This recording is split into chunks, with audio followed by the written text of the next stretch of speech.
بسم اللہ الرحمن الرحیم۔ السلام علیکم ورحمۃ اللہ وبرکاتہ۔ حکیم حافظ ذوالفقار احمد چوہان آپ سے مخاطب ہے۔ ارشاد باری تعالیٰ ہے وما خلقت الجن والانس الا لیعبدون، اور ہم نے جنوں اور انسانوں کو اپنی عبادت کے لیے پیدا فرمایا۔ آج ہم جس موضوع پر بات کریں گے وہ ہے مردانہ باج پن۔ صورتحال یہ ہوتی ہے کہ بعض اوقات مردوں میں منی جو ہے وہ بالکل ڈیڈ اس کے سپرم ہو جاتے ہیں، جس میں یہ صورتحال ہوتی ہے کہ بندہ شادی کے قابل تو ہوتا ہے لیکن اولاد پیدا نہیں ہوتی، یعنی سپرم جو ہیں وہ ڈیڈ ہو جاتے ہیں یا سلوگش ہو جاتے ہیں۔ تو ہم آپ کے سامنے ایسا نسخہ پیش کرنے جا رہے ہیں کہ اگر اس کو استعمال کیا جائے تو یہ جو ڈیڈ سیل ہیں یہ بھی زندہ ہو جاتے ہیں اور سپرم دوبارہ پورے ہو جاتے ہیں، ان کی کاؤنٹنگ بھی پوری ہو جاتی ہے جو کم از کم 55% ہے۔ تو آج ہم اس کے متعلق تھوڑا سا غذا کے طور پر بھی بتائیں گے۔ ایسی صورتحال میں آپ بالکل مریض کو یہ بتا دیں کہ چٹپٹی چیزیں بالکل چھوڑ دیں، کھٹی چیزوں کا تو بالکل تصور بھی نہ کرے۔ ایسی صورتحال میں اگر ٹھنڈا پانی استعمال کیا جائے گا تو وہ بھی نقصان دہ ہوگا۔ تو کھانے کی چیزوں میں خاص طور پر ایسی چیزیں لینا چاہیے جن میں پلازما خون کا زیادہ بنے اور وائٹ سیل زیادہ بنے، یعنی رطوبات والی جو غذائیں ہیں وہ استعمال کرنی چاہیے۔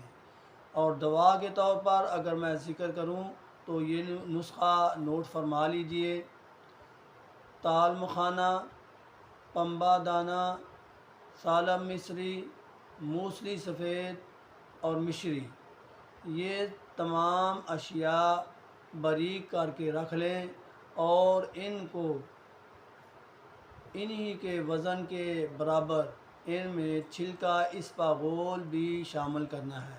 جب اس کو باریک نہیں کرنا، چھلکا اسپاغول جو ہے اس کو باریک نہیں کرنا، باقی تمام ادویات کو آپ نے پاؤڈر کی طرح باریک کر لینا ہے، بعد میں آپ نے اس میں چھلکا اسپاغول شامل کر لینا ہے۔ یہ جب دوائی تیار ہو جائے تو ایک ہاف چمچ کھانے کا ایک ہاف چمچ دودھ کے ساتھ صبح اور شام یہ خوراک لینی ہے۔ دودھ نیم گرم کے ساتھ، اگر اس میں شہد ڈال دیا جائے دودھ میں تو زیادہ بہتر ہے، ورنہ کچھ آپ اس میں چینی ایڈ کر سکتے ہیں، یعنی دودھ کو میٹھا کر لیں اور اس کے ساتھ نیم گرم دودھ کے ساتھ یہ ایک دوائی کا آدھا چمچ صبح اور ایک دوائی کا آدھا چمچ شام کو استعمال کریں، اور کوشش کریں کہ اس کے بعد جب بھوک لگے تب کھانا کھائیں، بغیر بھوک کے کھانا نہیں کھانا۔ یہ ایسی دوا ہے کہ جسم میں منی کا ڈھیر لگا دیتی ہے اور سپرم پیدا ہونے شروع ہو جاتے ہیں، اگر سلوگش ہیں یا ڈیڈ ہیں تو وہ بھی زندہ ہونے شروع ہو جاتے ہیں، اور اگر اس میں 0% وہ ہیں سپرم تو وہ بھی پیدا ہونے شروع ہو جاتے ہیں۔ انتہائی کام کی چیز ہے، خود بھی اگر آپ کو کوئی مسئلہ ہو تو آپ استعمال کر سکتے ہیں۔ ہاں، اسے میں یہ بھی عرض کر دوں کہ تمام لوگ اسے استعمال کر سکتے ہیں، بلکہ جو چاہتے ہیں کہ ہم جوانی کو ہمیشہ کے لیے قائم رکھیں ان کے لیے بہترین تحفہ ہے، یعنی یہ ضروری نہیں ہے کہ بندہ بیمار ہو تب یہ استعمال کرے، یہ ایسا نسخہ ہے کہ کوئی بھی بندہ اپنی جوانی کو بحال رکھنے کے لیے بھی استعمال کر سکتا ہے۔